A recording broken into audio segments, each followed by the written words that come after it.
Hello everyone, welcome to GGN. This is part 2 for today for Wednesday, August 14th, 2013.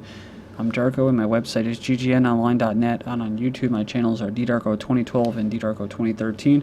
I covered Syria and what's going on in Egypt and some news in Africa with Tunisia and Mali, and now I'll move into some other news including Iran in Asia and Turkey. Turkey denies responsibility for Lebanese pilgrims' abduction. The ambassador to Lebanon wondered how his country could be responsible for the abduction of the Lebanese pilgrims in Syria, saying that Turkey does not even have an embassy or consulate in the neighboring country.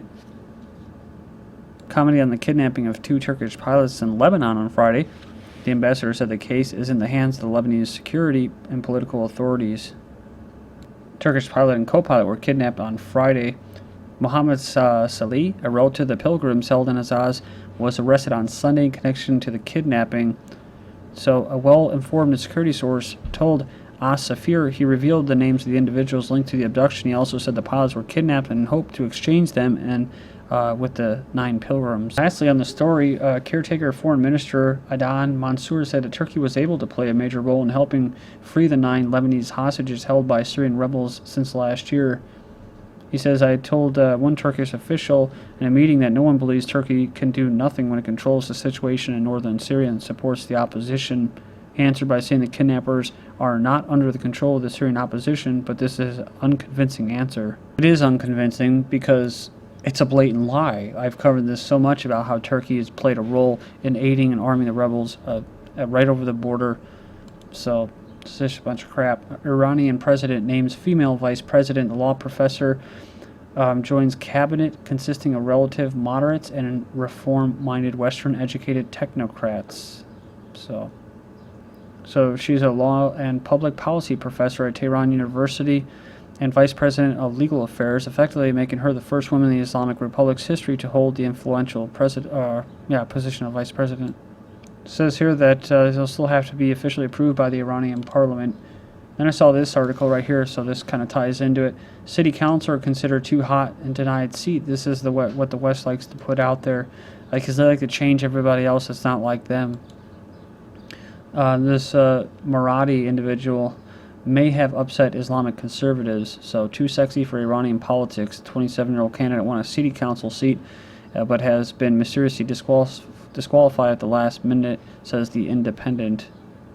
A senior official said that we don't want a catwalk model on the council, but human rights groups argues that she was disqualified due to non-observance of Islamic codes, and notes that her pro-youth campaign posters may have aroused complaints from conservative rivals.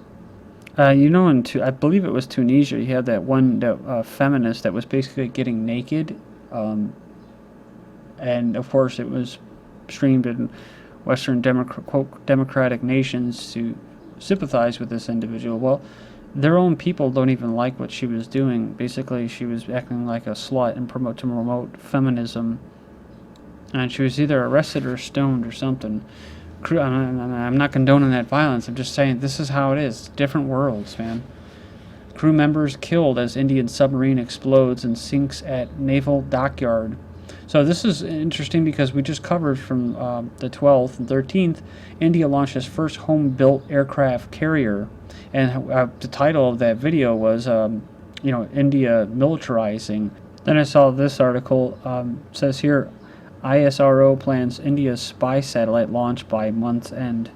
More than a dozen sailors on board an Indian Navy submarine are feared dead after it caught fire, exploding and partially sinking at a naval dockyard in Mumbai. Defense Minister of India confirmed that the Navy personnel had died in the explosion. They say it is to be the worst accident for the Navy's submarine fleet since India's 1970 war with Pakistan, which sent a huge fireball into the air and had nearby sailors jumping into the sea in panic. And while we're talking about India, Iranian couple has been mugged and brutally beaten in India and New Delhi. It says it occurred when the 25-year-old and 28-year-old were returning to the residence after shopping. They were on a rickshaw where the driver stopped midway and picked up another person. The 2 men then, in a planned manner, took them in an isolated area, first hitting Sanam with a rod on her head, bleeding profusely as she fainted. Then they attacked her husband and thrashed him badly as he lay unconscious. They were robbed of jewelry they were wearing, as well as newly bought jewelry items worth 600,000 Indian rupees, around $10,000. One commenter said, over 1 billion population and severe poverty, any country would be much worse than India. Imagine if the U.S. was poor as India, how many people would be mugged, raped, and murdered every day. So there's some truth to that. Also, someone said, I was in India last month, and I will never advise anyone to go there ever again. 7-year-old girl raped in train in central India, so in the restroom in the running train in India's central state. Said the 40-year-old man was apparently the friend of the girl's family. PetroChina poised to dominate Iraqi oil. So China's largest oil explorer, right, may join with the United States-based energy giant ExxonMobil Corporation to co-develop the West Kurna oil field in Iraq, which makes up the Chinese company's biggest single foreign investor in Iraq oil industry. On a side note, I've been noticing articles about China deploying troops to Africa and ships, and basically bring out a more militarized presence, probably to secure the resources. On the flip side, so far they're not like the United States, where they just start bombing people and funding terrorism worldwide in order to exploit people's resources. So, in that respect, China doesn't even compare to that U.S. model. But it's worth noting, right? Because then you have this going on with Japan. Japan is defending allies under attack.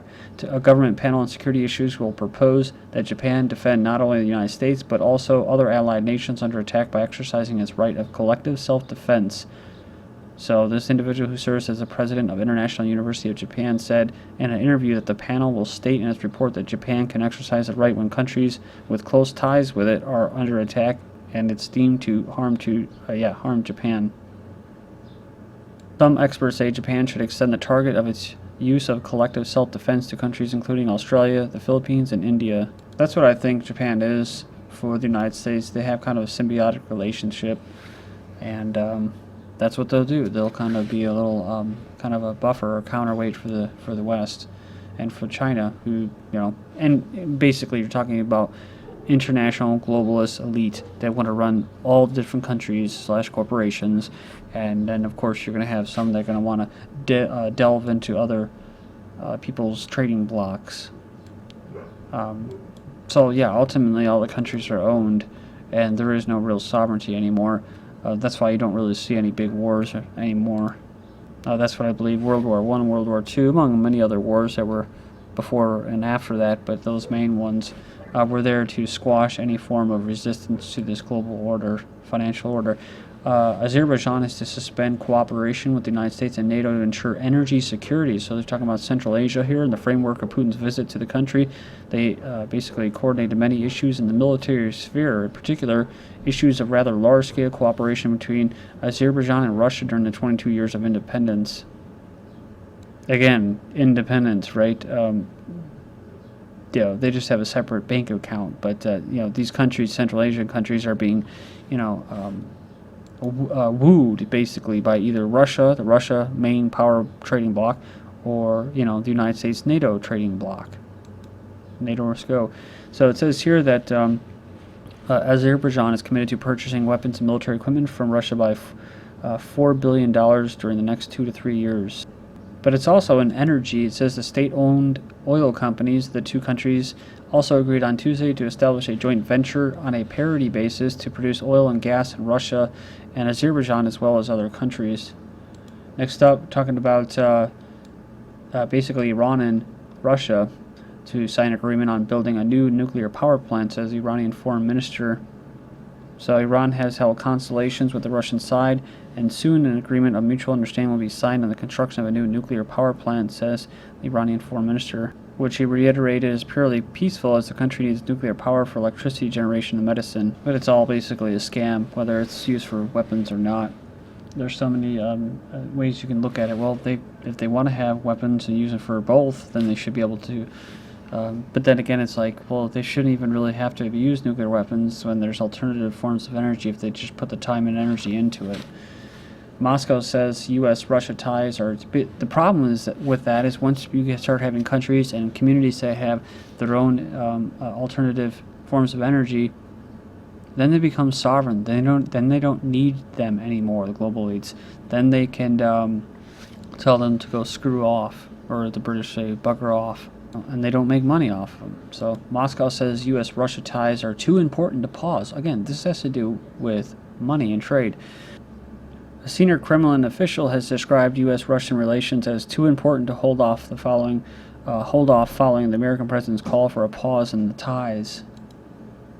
U.S. plans to buy weapons from former KGB agent who also arms Syria's Assad. So I don't know if this is disinfo or what, but so it says, if this isn't absurd, I don't know what is. The Atlantic today ran a post detailing how arms deals with Russia to supply Afghans with helicopters that they can't even use not only tie the Russian defense industry to continued influence over the Afghan government, but also inadvertently support a former KGB agent's efforts to arm Assad's government. In fact, the arms dealer is trying to supply Syria with the S-300 surface-to-air missiles, the same ones that Israel warned could take down one of their airliners.